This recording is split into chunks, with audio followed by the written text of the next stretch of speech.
నిజం మేడం. ఇప్పుడు తేడా అర్థమైందా మీ తమ్ముడుకున్న మిగతా వాళ్ళకి? మేడం, నా క్లాస్ రూమ్ లో ఉన్న అందరి పిల్లలు సమానమే. అందరికీ ఒకేలా చెప్తా. ఒకరు ఎక్కువ ఒకరు తక్కువ అని ఎప్పుడు చూడం. అవి హోంవర్క్ ఎప్పుడు పెండింగ్ ఉంటుంది. స్కూల్లో ఉన్నంత వరకు మా బాధ్యత, ఇంటికి వచ్చినాక మీ బాధ్యత. మీ బాధ్యతను మీ సక్రమంగా నిర్వహించినప్పుడు వారికి కూడా 190 మార్కులు వస్తాయి.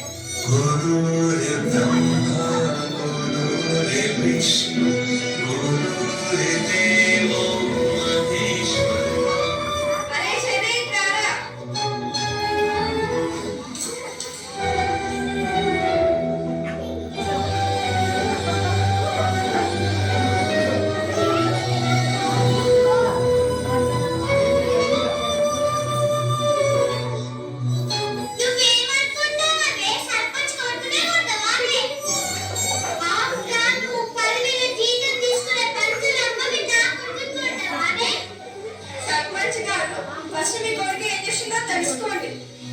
ఇప్పుడే స్థాయికి ఎదిగిండు. రేపు పెద్దగా ఏమైతే అసలు రోజు పోలీసుల చేతిలో ఎన్కౌంటర్ అవుతాడు. సర్పంచ్ గారు, నాన్న టీచర్ని నిన్ను ఎంతమంది కొడితే నువ్వు ఈ స్థాయిలో ఉన్నావు. ఇప్పుడు నేను వీళ్ళు కొట్టకపోతే రేపటి రోజున వీడు కూడా వాళ్ళ కూల్ పని చేసుకొని బతుకుతాడు. మీరు ఇప్పుడు ఈ స్థాయిలో ఉన్నారంటే అది మీ టీచర్ల వల్ల. Respect teachers.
సైకిల్ గురించి అంత డబ్బులు లేవు నాన్న. స్కూల్కి వెళ్ళి టైం అవుతుంది.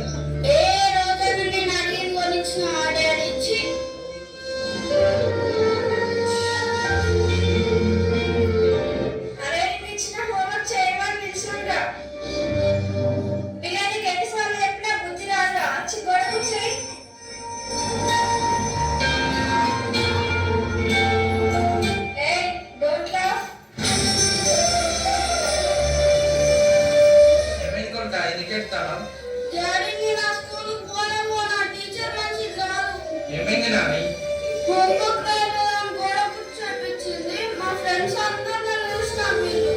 నేను బడికి ఒకనే కూలి పని చేసుకొని బతుకుతానా కొడుక?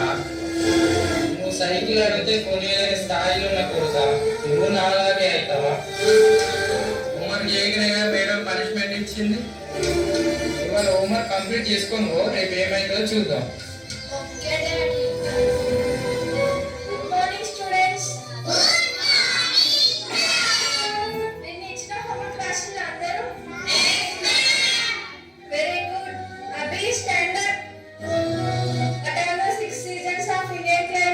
వసంత, గ్రీష్మ, వర్ష, శరత్, హేమంత, శిశిర.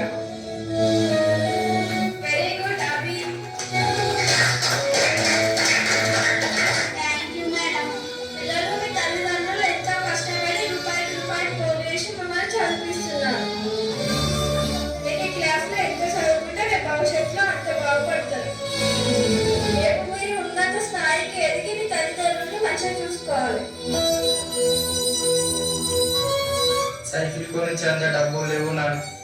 మా డాడీ సైకిల్ ఆడింది కదా, రేపు మంచిగా చదువుకొని మా డాడీ కార్ కొనిస్తా. థ్యాంక్ యూ మేడం, ఈ రోజుతో నాకు చదువు విలువ తెలిసింది.